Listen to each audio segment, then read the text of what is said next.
So, welcome to another episode of Green Guardians, a series which aims to cover thought leaders who are revolutionizing the green energy landscape of our country. Today, we are really fortunate to be interacting with Mr. Ankit Todi, Chief Sustainability Officer at the Mahindra Group. What began as a steel trading business 7 decades ago has now grown into a global brand that traverses nations and sectors. Mr. Ankit currently leads the sustainability efforts for the Mahindra Group, and his role involves shaping the group's sustainability strategy, driving green business transition, among others. An IIT graduate, he's passionate about the clean tech ecosystem and works to bring new innovations to group companies by engaging with the startup ecosystem. He's also part of Mahindra Group's Young Leaders cohort. So welcome, Ankit. Thank you. Thank you for the warm introduction. So happy to be here. Okay, so now the definition for sustainability differs from people to people and from companies to companies, and they have their own personalized journeys in achieving it. So what is sustainability for Mahindra? Absolutely, very happy to answer that. So let me speak a little bit about what does sustainability actually mean in different contexts, and then we'll try to go a little bit deep into how does Mahindra look at sustainability and what are the things that we are doing. So broadly speaking, the definition of sustainability has in the corporate ecosystem in India taking two directions. One is when you equate sustainability to ESG and look at it as a means to embed or enable environment, social, and governance responsibilities within the company, both from the perspective of regulators, investors, disclosures, etc. The second, which is a slightly more evolved definition, which is now sort of taking center stage, especially in the global ecosystem, is when the sustainability definition is more seen akin to environment sustainability, focusing on climate change and the effects of climate change and how our businesses being prepared to be resilient, as well as capture on the opportunity as well that comes along with it. Now, from and both of these definitions are perfectly fine. I think the intent is to look at the impact and how do you build sustainable businesses while creating positive impacts on the societies around it. Now that is also a definition that coincidentally is something that Mahindra Group had adopted right in the very early days of its founding, that how do you operate as a business, as a company in a manner that is positive in the lives of the stakeholders that it engages with. So building further on that philosophy, over the last couple of years, we have been rethinking how we think of sustainability. And the biggest insight that we got out of a number of conversations was that the best way to be a sustainable company is when you integrate sustainability thinking in the core business strategy itself. And as a result, what we did is that we came up with our thinking or definition of sustainability, and we called it that we would like to be a planet positive company. How can Mahindra Group operate in a manner that it's a planet positive company, focusing especially on the dimension of environment from a climate change perspective, opportunity perspective? The planet positive business for Mahindra basically means that we will act on three things. The first pillar is what I would call greening our own operations. So everything which is directly in operational control for the business.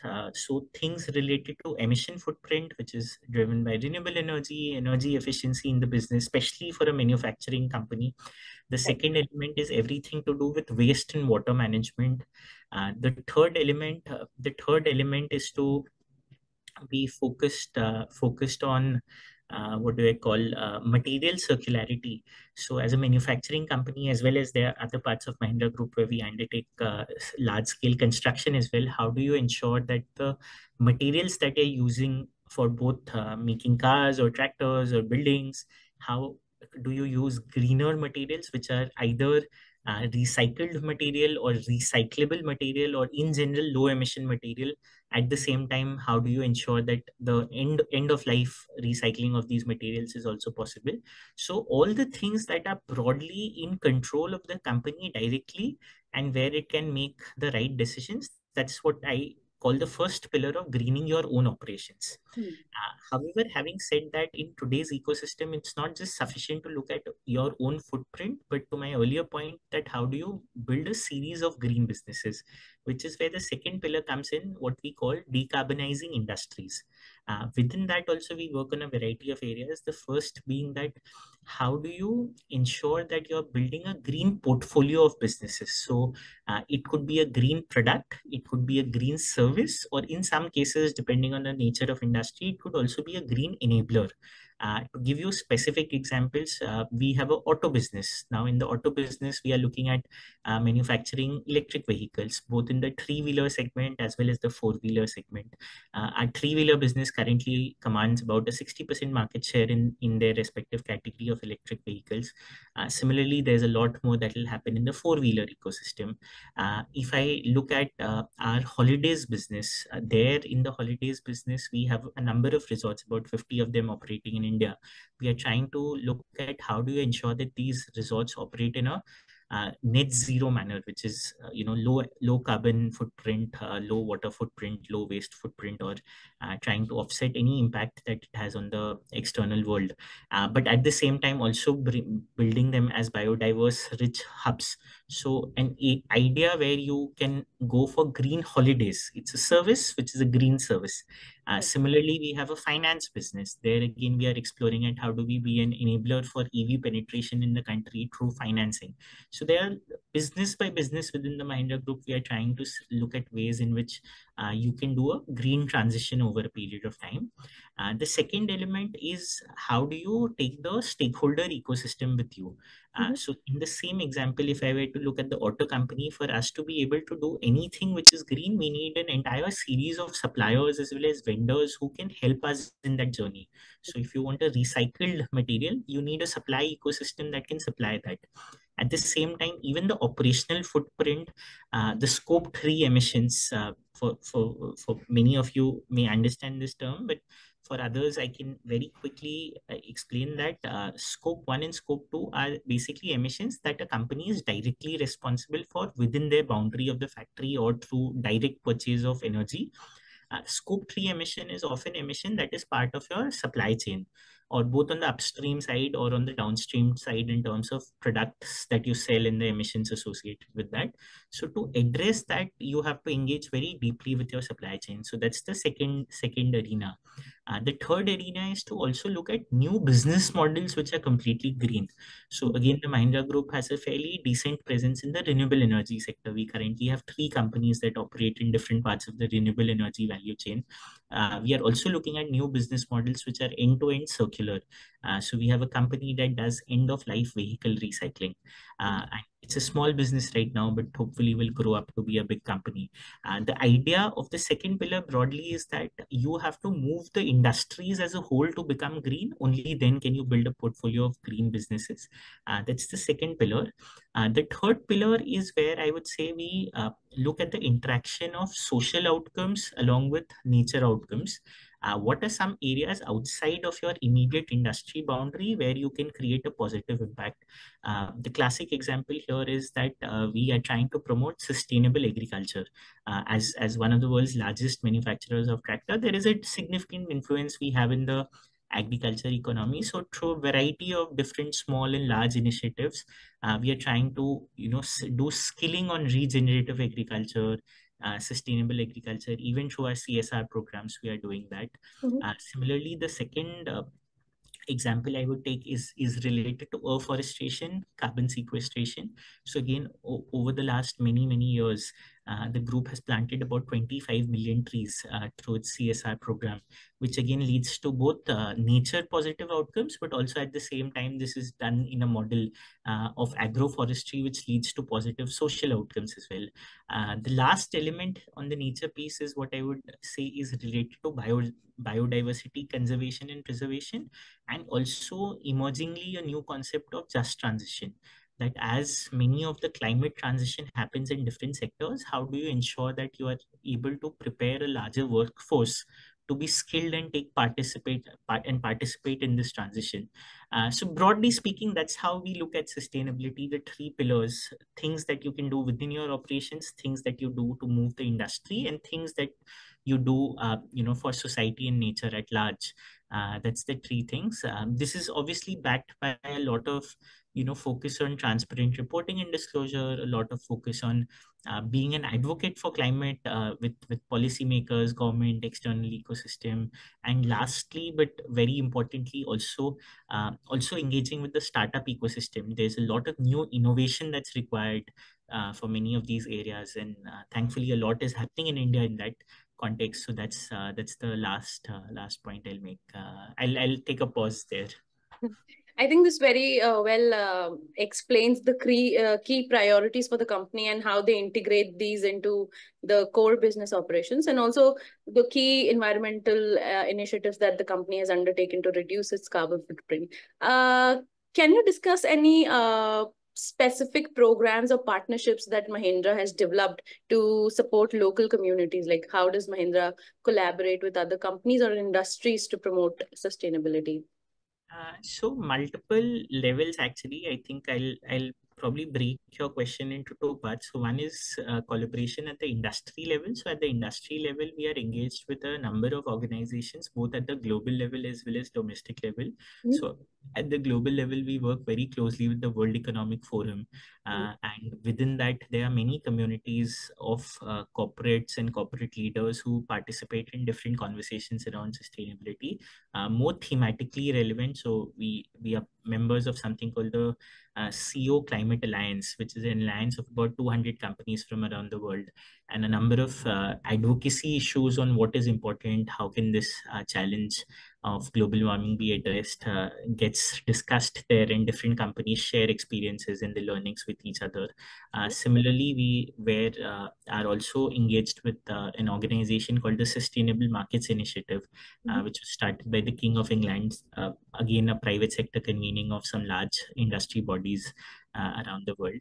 At the domestic level, we are engaged with FICCI, which is the industry association with India. And within that, again, there are sub segments which are focused on climate change, and but also specific topics within that. We also have a number of one-on-one collaboration with different entities. In particular, the one that I would highlight is we have a partnership with Johnson Control for a national level climate advocacy platform, focusing specifically on the built environment, real estate environment, and how you can bring, how you can actually make the built environment much more energy efficient, which is both environmentally positive but also commercially positive. So there's some work that we do there.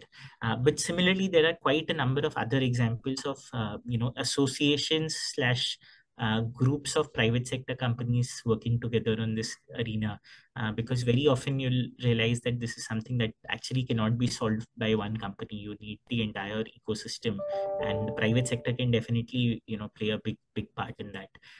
That's on the first part. To your other question on the community side of engagement. So on the community side of engagement, I would say that it's a mix of CSR programs that typically, and a little bit of the skilling program that we undertake as Mahindra, where we sort of do work in this arena. The one example that I gave you was of Project Haryali, which was an agroforestry based project in the Araku Valley of Andhra Pradesh in India, where we were working with tribal farmers. That was one example. Similarly, we have a skilling project that's being undertaken under a renewable energy business, where we skill people from rural India to be able to get relatively good jobs, mostly blue collar jobs, but in the renewable energy sector. That's one sector that's supposed to grow quite significantly over this decade. That's another example. Third example is that we are also undertaking extensive skilling of women farmers in sustainable agriculture, again driven by a CSR program. So there are a number of these areas where both CSR as well as non-CSR money is being used to help the community but help the community be more resilient to climate change and its effect. A fourth one, which is actually maybe another interesting one to mention, is that we are also India's largest three-wheeler electric vehicle company. So there's a lot of women who find it easier to drive a three-wheeler electric vehicle. So we are doing programs both for financing and skilling for women to be able to drive these vehicles. So there again lots of other examples, but broadly speaking, that's how we are engaging at the private sector as well as community level. Right. So what are some major challenges that the company faces in achieving these sustainability goals? Or so challenges, I would classify them into two categories. The first category I would say is that while a lot of sustainability actions are financially positive as well, but they are often not so easy to understand, and especially in a shorter time frame.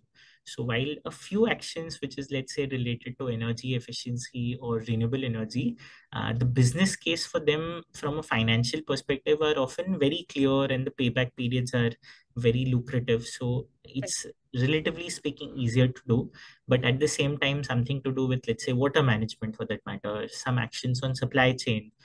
They may not always be commercially viable or commercially beneficial to do in the short term, which is where I think there's always a challenge of how do you balance things which are commercially viable, things that you do driven by regulations, but things that you also do because they are the right things to do or may have viability in a slightly longer time frame. So I think that's the one part, that how do you get more buy-in for these third bucket of things? How do you change the viewpoint from a short-term, P&L view to a more larger term impact view. So I think that's one part. But thankfully, with the Mahindra Group's general ethos, I think we are doing relatively well on that count as well. The second point that I would make with respect to the challenge is in terms of the pace of deployment or pace of action. Because unlike many other areas, climate change and combating its impact is something where there's a broader deadline or a race against time, if you were to say it, that global warming is happening and its changes are for everyone to see. I think we can now see a lot more of it in our daily lives in terms of how weather patterns are changing, in terms of, the cost of food going high. There are lots of other ways in which we see this change affecting. So there's a broader deadline the way I look at it. So the pace at which we are moving, not just as Mahindra, but I would say, the government and the private ecosystem at large, there's a lot more that needs to be done and a lot faster that needs to be done. So I think that's the general challenge, that how do we accelerate everything that we are doing right now? okay, so now moving on to some other kind of questions. Since you mentioned electric three-wheelers, something that comes to my mind is to ask you about the future of hybrid cars. What's Mahindra's take on that? Future of so the way we look at it, I can give you some technical data here. So if you were to look at a typical four-wheeler passenger car, which is let's say powered by either diesel or petrol, and you take certain assumptions of how much it would be run over its entire lifetime, you will typically come to the conclusion that it would emit about 35 tons of carbon dioxide over its entire lifetime, including emissions associated with its manufacturing, running, fuel, transportation, and everything. Now, the moment you shift to a electric vehicle in India today, uh, it would be about 20% more efficient because of the grid. If you use electricity from the grid to charge it, the grid in India is only about 24% non-renewable, sorry, 24% renewable energy. 76% of the grid in India is still fossil fuel powered largely. So that is why you get only about a 20% benefit when you shift to a electric vehicle in the grid condition. But the same electric vehicle, if you were to charge it completely by green energy, which is possible and it's already happening, like the charging infrastructure is generally powered by green energy. In such a situation, your electric vehicle is about 80% better. Now, that 35 ton number comes down to about 7 or 8 ton. Now, that 7 or 8 ton also is the emission associated with manufacturing of the vehicle, with a big part, coming from batteries, and batteries, especially lithium and a couple of other elements that go into the batteries, are very mining and are come through mining, and it's very energy intensive, and the environmental footprint is high. But having said that, there also, as the industry matures, you can actually look at circularity of these materials, and you will be able to further bring down this 7 or 8 tons of emission associated with the car to an even lower number over a period of time. So the point I'm trying to make is that for an electric vehicle, a shift to an electric vehicle is better, and it will keep getting better as the grid becomes greener, as you invest in green charging infrastructure, as you invest in circularity of the manufacturing process and decarbonize the manufacturing process. So there is a theoretical path to getting to as close to zero as possible. Right.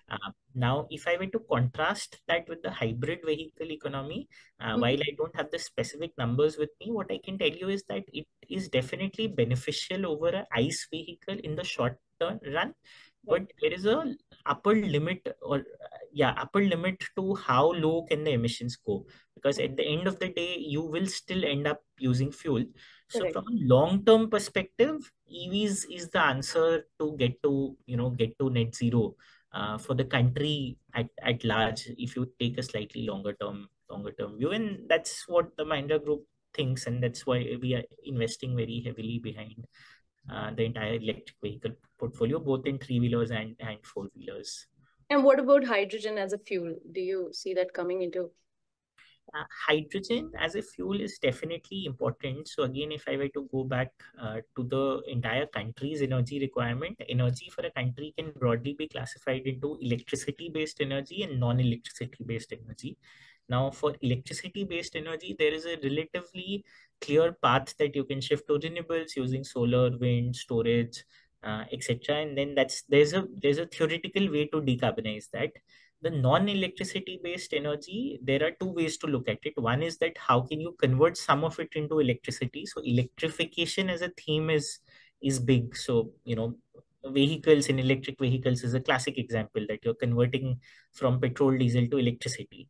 But there will still be a lot of processes which will have to be fuel based, especially in the hard to abate sectors, and taking steel as an example, Mhm. where you really cannot convert everything, or there different models and different ways to manufacture steel, but you may still require high heat or high temperature processes. So the way I think about it is that hydrogen will play a much bigger role in some of these areas first, and there will be much more maturity in some of these hard to abate industrial processes to begin with. There are definitely use cases for hydrogen in heavy transportation, Hmm. but again, not in a mass market manner in the near future. So it will happen in certain select areas for heavy transportation, but it will definitely be used much more in the industrial processes. And as the prices for green hydrogen come down, there is more maturity. You might see more mass applications. That's at least my limited view on hydrogen. I'm again no expert on hydrogen, but that's how I think about this. Okay, now my last question for you would be that what advice would you give to other companies looking to enhance their sustainability practices? So, very similar. I'll go back to my framework. So, depending on the nature of the industry, there are two things that you can look at. One is definitely your own impact, which is direct and in your own control. So definitely much more prominent for manufacturing sector industries, but at the same time, there are a number of other industries where you can look at the impact that you have directly within your own operation. So that's the first part.